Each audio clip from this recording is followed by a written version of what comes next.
Dear audience, I would actually like to start my talk with a couple of questions directed at you.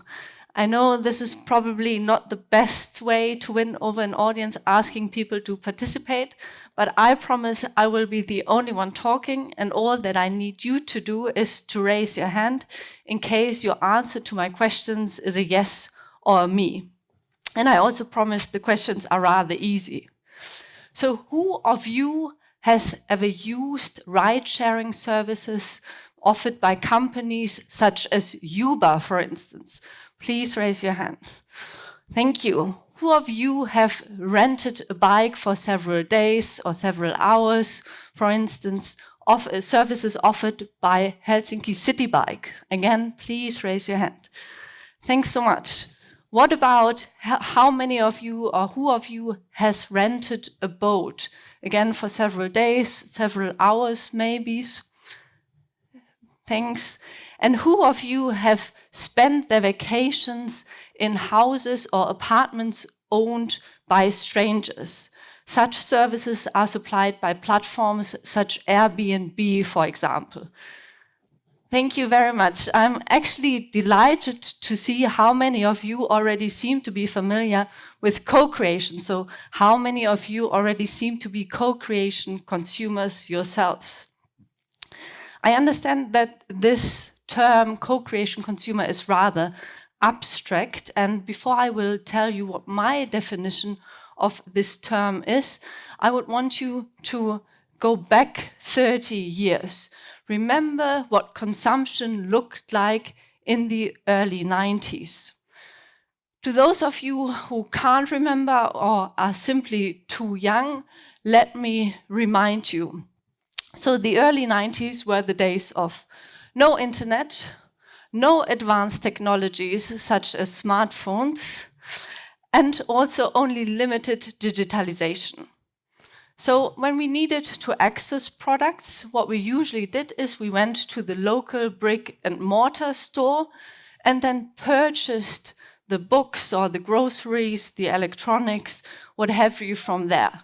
Usually we bought them from human salespeople.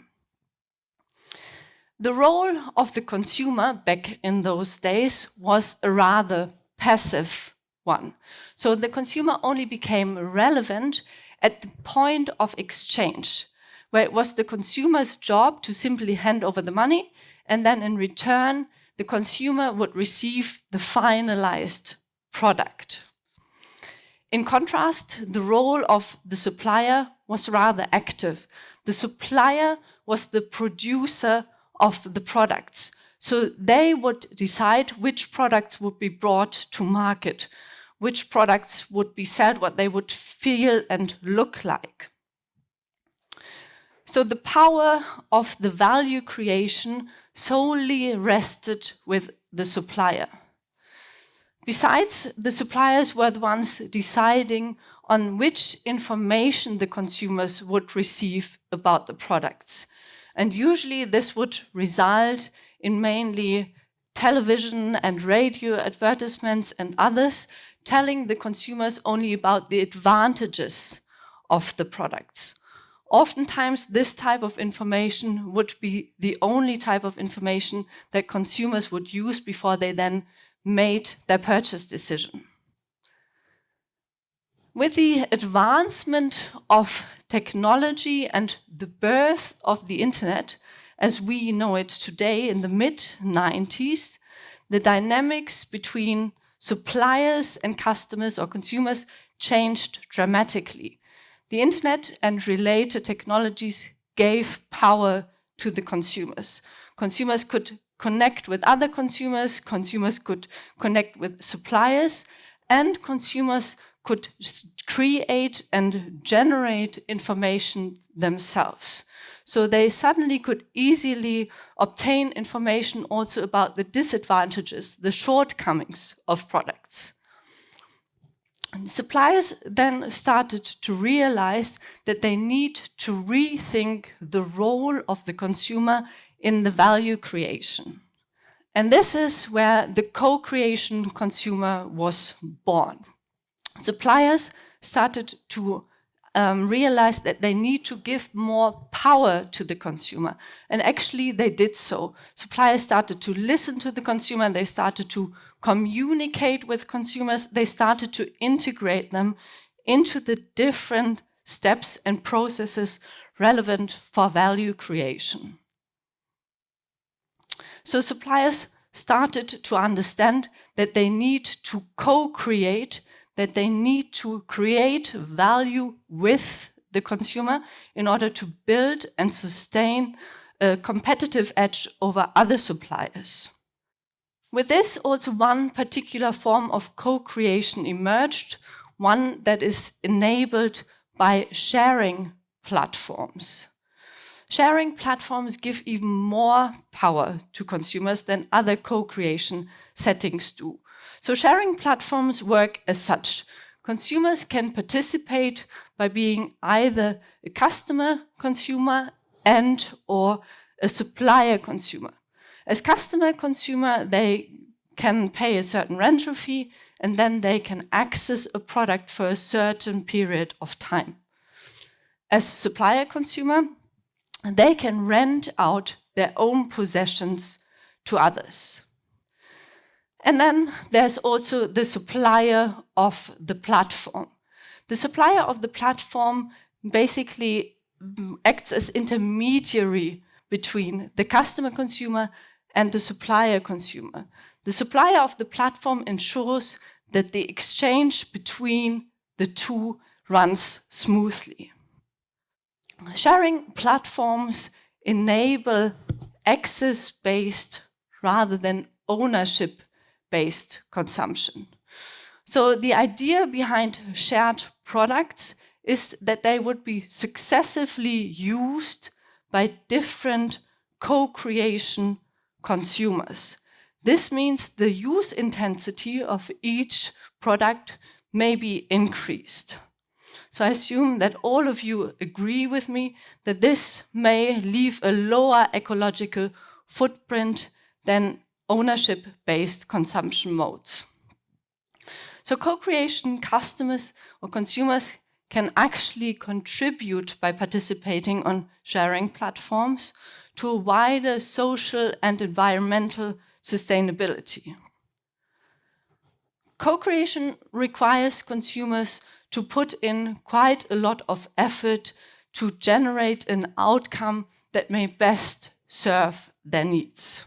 So for instance, they need to create profiles, put them up online in which they share their personal or their real names, their real addresses, photographs of themselves, photographs of their own possessions, and so on and so forth. So one of the questions that my research also looks at is who are the people who actually co-create, who voluntarily engage in co-creation.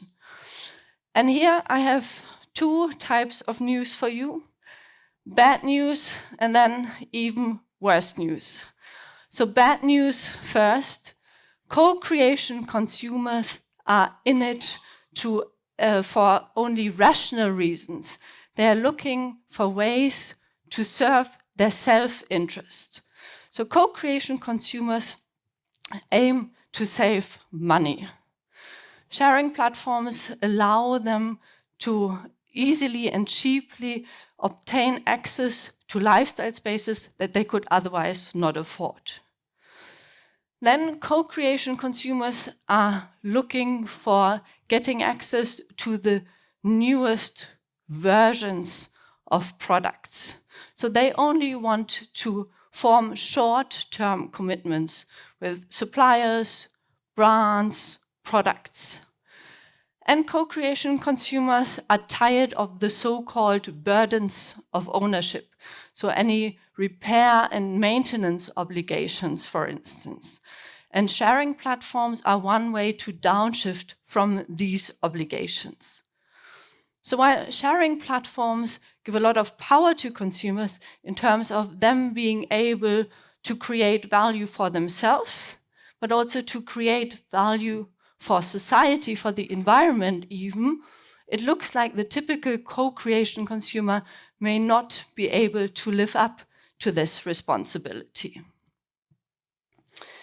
And now, as I promised, worst news second.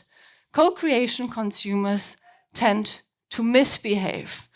That is, when they see that other co-creation consumers do not conduct themselves well, so for instance, that they've littered or vandalized during co-creation consumers do the same. And I may remind you here that co-creation settings usually involve several parties. So these kinds of misbehaviors may be felt by other customer consumers, by supplier consumers, by the supplier of the platform, and maybe even third parties not even involved in the exchange, such as neighbors to an apartment rented via Airbnb. So where does all this somewhat negative information leave us? To me, the core question that we need to ask ourselves is, do we really need people to co-create for the quote-unquote right reasons? And my response to this is a clear no. We simply need to co-create.